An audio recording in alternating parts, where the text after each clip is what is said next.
Harsh words from the widow of a Metro Atlanta man whose health spiraled after receiving the COVID-19 vaccine. She has been trying for years to get help from a federal government program that promises to reimburse people impacted by COVID-related treatments.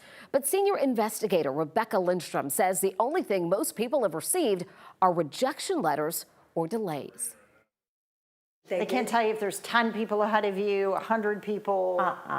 Beverly Story's kitchen counter creates a timeline of her husband's 4-year battle with the Countermeasure Injury Compensation Program, or CICP. She never thought that the COVID vaccine would trigger a cascade of health problems, or that she would still be fighting the federal government for compensation after he died. He literally walked in healthy, and 6 days later, while he was cooking dinner, all of a sudden, whoa. His medical journey started with a brainstem stroke and ultimately ended with cancer. You know, he said, I was one of the unlucky ones. He was just full of grace, and he was very courageous. While Alan courageously battled illness, Beverly battled bureaucracy. His claim is one of more than 13,000 filed with the CICP. Of those processed, 11 Alive News investigates found 98% have been denied, most for missing the filing deadline. And some, like Dahlonega resident Randy Seegers, were denied because the CICP didn't believe his injury was connected. Has the program functioned the way you expected? I would argue the program hasn't functioned at all. Others were rejected for not submitting the requested medical records. I said, you have got to be kidding me.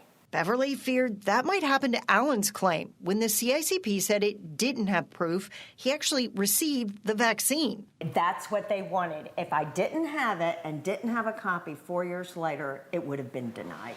She shared the application form with 11 Alive, showing that information was on it. They've had it 100% because you couldn't do it without it. The CICP has paid 34 claims, all related to the vaccine. Most people have received around $4,000. A report by the U.S. Government Accountability Office blames staffing and technology challenges for the rough start. And while Congress gave the CICP more money under the Biden administration, recent budget and staffing cuts raised new concerns. Our request for information has so far gone unanswered. During this process, I've realized most people, even if they did have a computer and were able to do it, would have given up. They would have given up. Rebecca Lindstrom joining me now live from our newsroom. Rebecca, what's now? What comes now? Randy Seegers has appealed his denial. The CICP has picked up the pace from when we first started reporting on this issue. But at the current rate, it would still take more than 6 years, Jennifer, to process every claim.